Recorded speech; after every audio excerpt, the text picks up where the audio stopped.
Ever had a cheat meal and woke up the next day panicking because the scale's gone up, or potentially you just don't want to go off plan at all? Don't worry, in this video, I'm going to show you exactly how to enjoy some of your favorite foods without the guilt or the setbacks. Welcome to the channel. My name is Ryan. I'm an ex-NFL player, online coach, and natural bodybuilder. And this channel is all about finding the most efficient way to help you lose fat and build muscle. What is a cheat meal? First of all, I want to define a cheat meal just to make sure that we're all on the same page. Some people might have different definitions, so I just wanted to define my version of what I think a cheat meal is so we are on the same page and we're talking about the same thing. So I view it as a planned binge, okay? So generally it is going to be very calorie dense, okay? It's not going to have a lot of nutrients and it's also going to be pretty poor for satiety as well. Generally, you're not going to be tracking these calories either. It's usually a meal, say it's like a Saturday or Sunday night that you've dieted all week and you go out and just to reward yourself. And it's generally just something that, isn't tracked, isn't accounted for into the weekly calories, and therefore it's just kind of off in the ether and gets sort of forgotten about a little bit.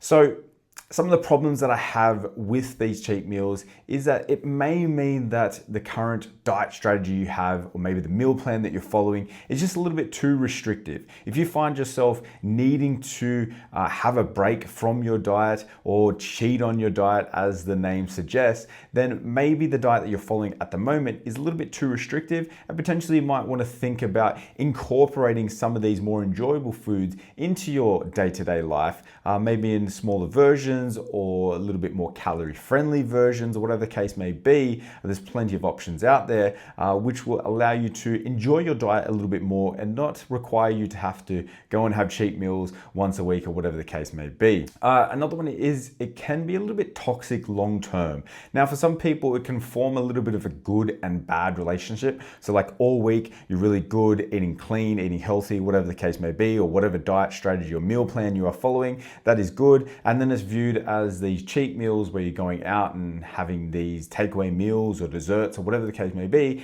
can be viewed as bad. So we can start to form this little bit of a toxic behavior with food or relationship with food, which can be a little bit detrimental for some people in the long run. And sometimes it can actually increase our food focus and cravings. I know a lot of people enjoy to go out for cheat meals because it feels like they can stay more adherent to their diet during the week because they get this break. Whereas sometimes it can actually have that counter effect actually for some people because they're eating such hyper palatable foods on the weekend. It constantly leads them to focusing on eating that the next time. So it makes it a little bit harder to adhere to the clean foods that they're eating during the week or whatever the case may be. And they're just constantly thinking about the cheat meal that they're having at the end of the week and potentially craving that. And it can actually create a little bit more food focus during the week and cravings during the week because of this weekly sort of binge / like hyper palatable food fiesta that they're having on the weekend. And some common mistakes that I see with cheat meals is it's untracked calories. So as I said, it's kind of just thrown into ether. No one's really worrying about the calories. So it can lead to a little bit of a calorie surplus. As I said, it's going to be quite calorie dense. It's not going to be very satiating the meals. So it's quite easily for someone to potentially go out for burger and chips and generally lead to dessert as well. And because it's a once a week thing, portion control generally isn't a thing. Generally, if you're, well, as human nature shows, if you can only have something once a week, you're generally going to make sure you make the most of it and probably have a little bit more than what you actually need.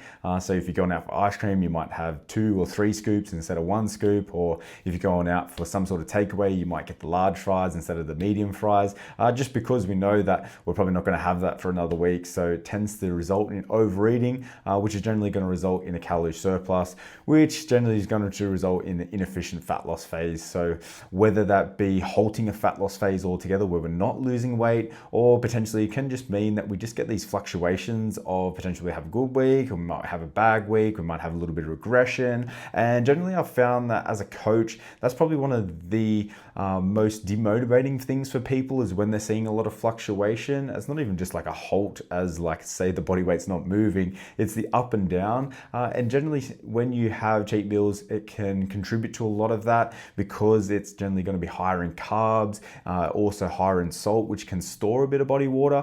So even if you're not in a calorie surplus, and potentially you might even be in a bit of a fat loss or a calorie deficit at that point in time, but because of the stored body water, you're seeing a lot of fluctuations, which can demotivate people a lot as well. Now, that's not unique to just having cheat meals. That can definitely happen from time to time in a fat loss phase, even if you're eating the same meal plan every day. But I just find that it's a little bit more common when it comes to having these cheat meals and having meals that you wouldn't really regularly expose your body to, especially if it's higher in carb and higher in salt. You're just generally going to store more body water there. Can cheat meals work? And is there any point to having them? Cheat meals can generally work for your diet. Calorie deficit is ultimately what's going to allow you to be able to lose fat. So if you can incorporate these cheat meals and still be in a calorie deficit, you can definitely have these meals out, have these meals that you enjoy. But the biggest thing is making sure they're accounted for, make sure they're planned into your weekly calories. As I spoke about before, generally cheat meals are just kind of untracked, just lost in the ether. You just go out, you do it, you forget about it, you move on with your week. So we don't know how many calories we're consuming. We don't know if we're actually in a calorie deficit. So if we can try and account for these calories as best we can, I'm going to take you through some strategies a little bit later in this video as to how you can do that. But essentially, if you can try and guesstimate and try and track these calories as best you can to try and make sure that you're actually in a calorie deficit, then that's going to result in a much better fat loss journey there.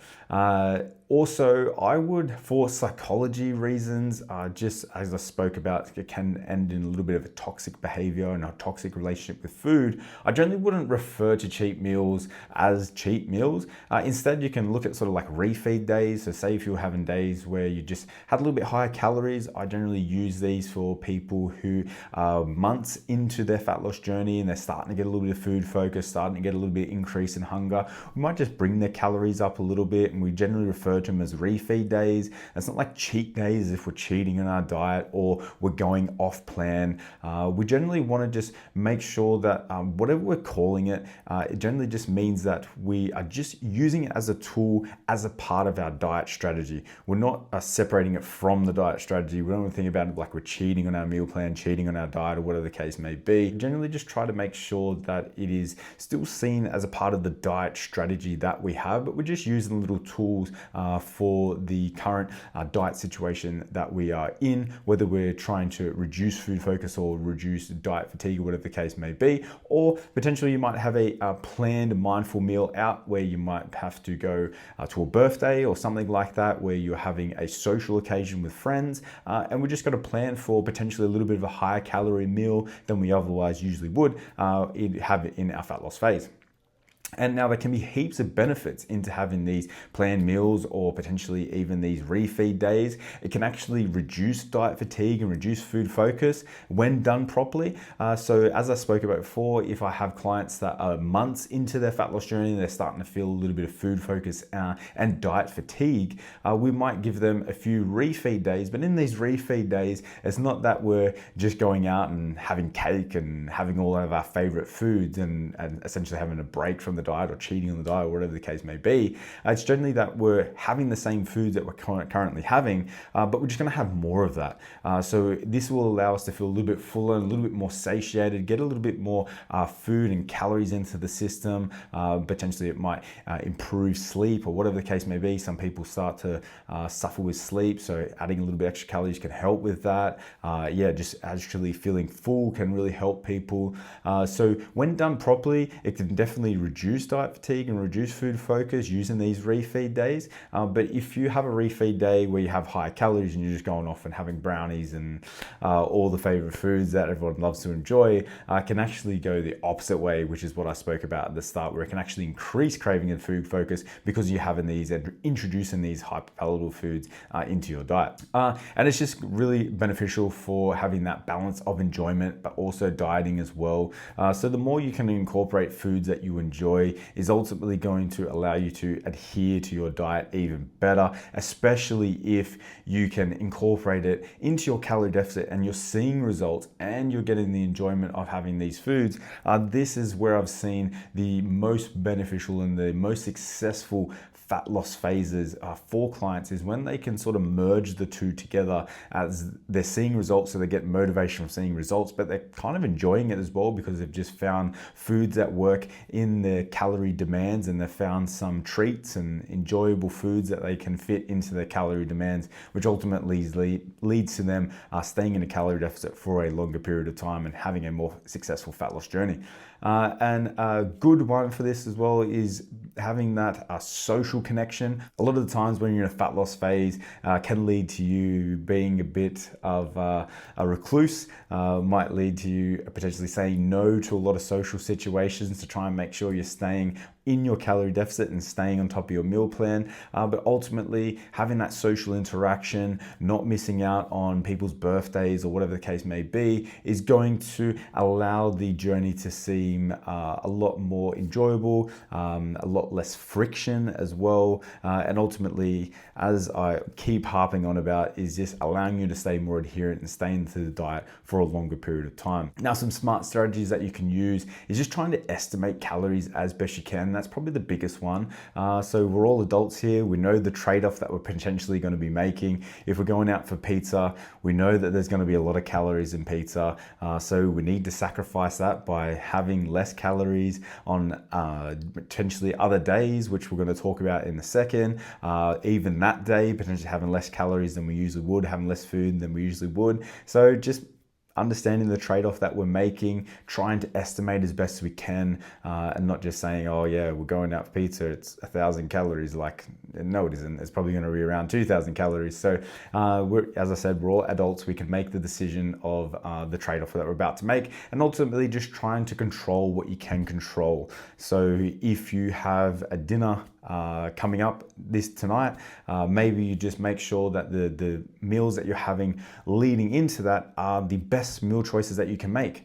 So instead of just knowing that you're going to go out for dinner tonight and just saying, who cares, I can't track tonight, so I'll just have the day off tracking and have the day off the diet, and then you end up worse than when you sort of started the week, and you're essentially accumulating a lot of calories through that whole day.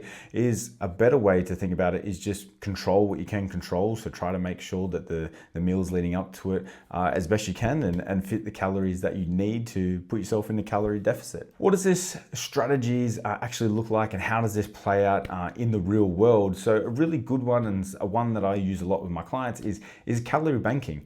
So it's actually my birthday today. We're going out for pizza tonight. So what I've done this week is I've reduced 150 calories from my calorie deficit. So usually I eat 2,500 calories for my calorie deficit. So I've dropped that down to 2,350. So I've reduced my calories by 150 each day. And that is the deficit calories as well. So don't just reduce your maintenance by 150, especially if you're trying to go in a fat loss phase. You actually need to reduce that from your daily requirement to be in a deficit. And then over the 6 days leading into this, I've been able to save 900 calories. So this is what we call calorie banking. So I'm banking these 900 calories, and I'm going to be able to use them for my meal tonight, which I'll be having pizza. So my daily calories for a calorie deficit is 2,500 calories. And then if I add that calories that I saved during the week, so 900 calories, that actually gives me 3,400 calories to play with. Now I've estimated the pizza that I'm going to be having is around 2,000 calories. Might be a little bit less than that, but I generally like to overestimate if I am going out for a meal. I just find that I'm able to just relax more, knowing that I've kind of estimated. I know you know in yourself if you're like, it's probably a little bit more than what I am actually estimating. So if I overestimate, I just find that I can enjoy the meal a little bit more. So 2,000 calories, which leaves me with 1,400 to play with today.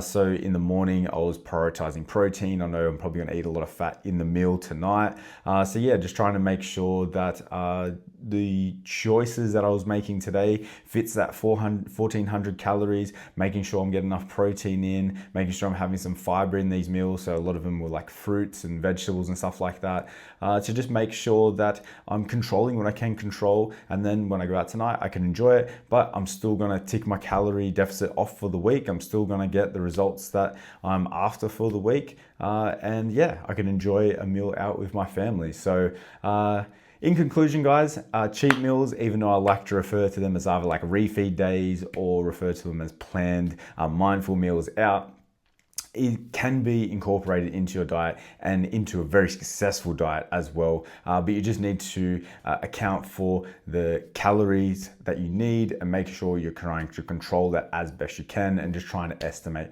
as best you can as well. And if you wanted a full breakdown on how to lose fat fast, I will be checking this video out here. It gives a full step-by-step approach into exactly what you need to do, from like how many calories that you need to eat, how to find that out, how to choose the meals that you should be choosing, literally everything that you need to know when it comes to a fat loss journey. Everything is in that video, so I'd definitely be checking it out. But until next time, guys, do all those good things, like, subscribe to the channel, leave a comment, all those good things, and I'll see you in the next one.